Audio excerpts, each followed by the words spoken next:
Okay, so we're going to do notes a little bit differently this time. We're going to talk about rocks today. We talked about minerals a while ago. What's going to happen is, since I'm not there with you, you get to listen to me talk. You have your notes page with the certain words missing. Those words on the PowerPoint will be underlined, so you need to follow along, listen, and fill in your notes. Okay, here we go. So, three types of rocks. We have igneous, sedimentary, and metamorphic. You've heard all those words before. So this particular video, we're just going to talk about the igneous rocks part. And then I'll have a video for you on sedimentary and then the other one on metamorphic. So let's continue. So igneous rocks, how exactly do they form? Well, what happens is you have temperature and pressure increasing as you go deeper into the interior of the earth, which, if you think about it, makes sense because the farther down you go, the more stuff you have sitting on top of you, and with more stuff sitting on top of you is creating more heat. You can think of it kind of like the more blankets you put on your bed, and you're laying under the blankets, of course. The more blankets you put on, the heavier it can get. And then the temperature is also going to go up because you have more stuff to keep your body heat in. So igneous rocks form basically from cooling and hardening of magma or lava. Remember, we talked about magma and lava. Those words basically mean the same thing. They're both talking about melted rock. The only difference between the two is magma is melted rock that's underneath the surface of the earth. Lava is melted rock that has breached the surface, in other words, has kind of broken through. So that forms from cooling and hardening of basically volcanic stuff. Okay, composition of igneous rocks. What color they look like depends on what elements are in them. If you have a lightly colored rock, it's also called a felsic rock. Those rocks are rich in aluminum, potassium, silicon, and nitrogen. An example of a lightly colored rock for this picture right over here that you see. Oops, sorry. Let's try that again. There we go. The one that you see over here, this one right here, this is a piece of granite. This granite is lightly colored. Now they do have dark colored granite, black with some gold spots or flecks, as they call it. But overall, most granite is lightly colored. This one down here, this darkly colored rock, dark colored rocks are called mafic rocks. This particular one is basalt, which you find a lot in Hawaii. But anyway, dark colored rocks, mafic rocks, are rich in calcium, iron, and magnesium. Okay, so how do these particular... Well, there's two kinds of igneous rocks. In addition to the color, okay, you can have felsic or mafic. That would be a description of their composition based on their color.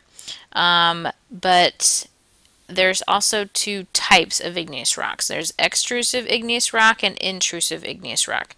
The words extrusive and intrusive are going to tell you where exactly those particular rocks formed, whether they formed on the surface or underneath the surface. Extrusive igneous rock. If you look at the word extrusive, the beginning part of it, the EXT, okay, kind of reminds you a little bit of either exit or external. Extrusive igneous rocks form when melted rock cools on the Earth's surface. So how that can happen, either you have volcanoes shooting out lava and ash and then it cools, or you can have fissures, which is a big fancy word for a big large crack in the surface. When fissures form in volcanoes and open up and lava oozes out, creating a lava flow. Again, the most common type of extrusive igneous rock is basalt. This particular type of rock is what formed Hawaii's famous black sand beaches. Over time, the water from the current broke it down and it wore away into sand. So as opposed to sand here, which is made out of quartz, in Hawaii, the sand is made out of basalt. So to give you an idea as to what this looks like, I found this little video for you. Hopefully this works. We shall find out.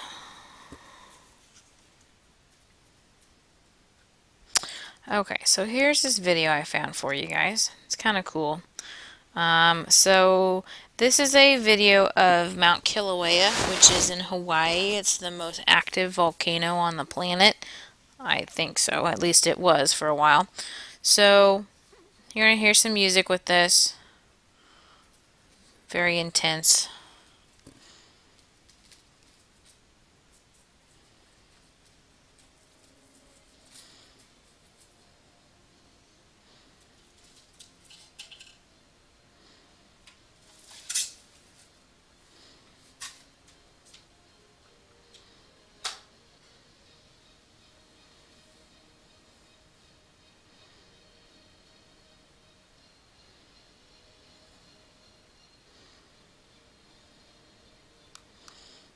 Okay, so in this video right here, as opposed to the really awesome, like, totally dramatic music, you have these fissures and you have lava flowing out, and you can see the fire here and here, and obviously this is taken at night, so you can see it. But here's my question: what is all this stuff right here? Is this like, is it smoke? What exactly is it? And what is this stuff down here that it's running into? Mount Kilauea is in Hawaii, so it's surrounded on all sides by water. So what happens is you have this big old mountain, which is Mount Kilauea. Hello, mountain. Mount. So you have this lava running down the side of the mountain, and it's going to eventually run into water at some point in time. It's not like it's going to, you know, if there was Mount Missouri, it's going to keep running into land. No, eventually it's going to hit water. So as it hits water, you're going to have this steam form. Okay, so we'll just keep this on going.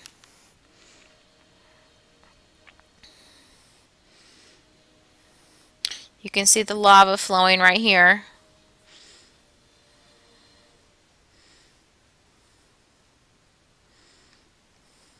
Here you can see this is actually the ocean currents.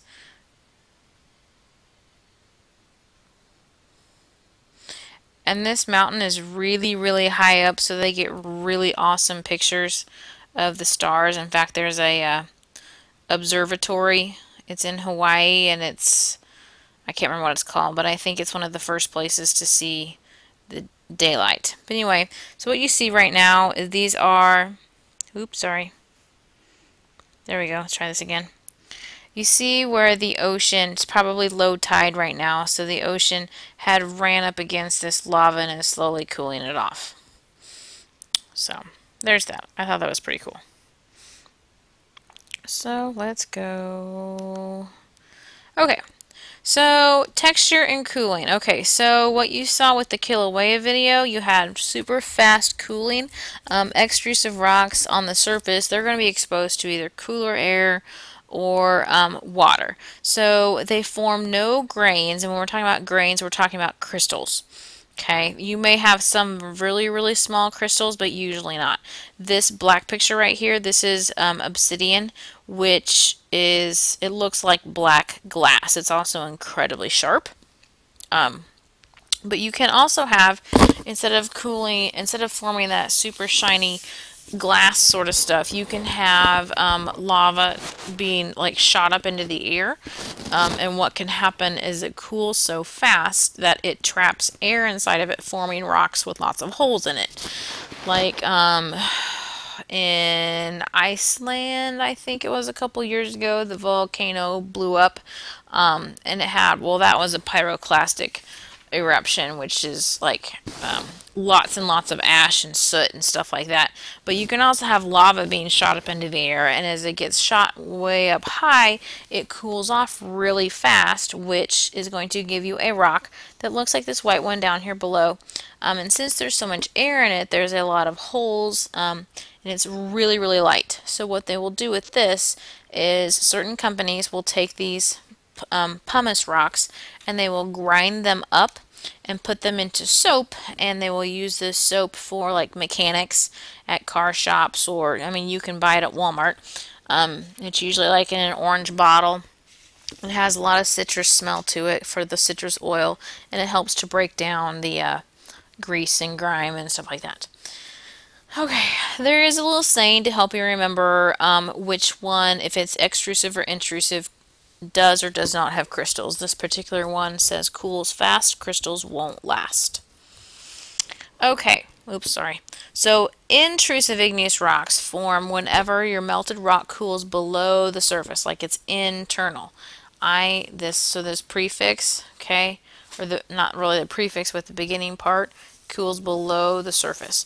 So what you have is you have a huge old blob of magma inside the earth rising up to the surface like it's going to blow. It's like it's going to explode, but for some reason it just never does. It like rises up to a certain point and it just stops. And as it stops, it's going to eventually cool off. So what you'll end up with this is you will have, since it cooled so slow, you're going to have things such as granite.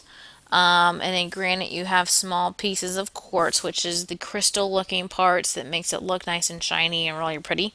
And then there's another one down here. This bottom picture is a picture of gabbro.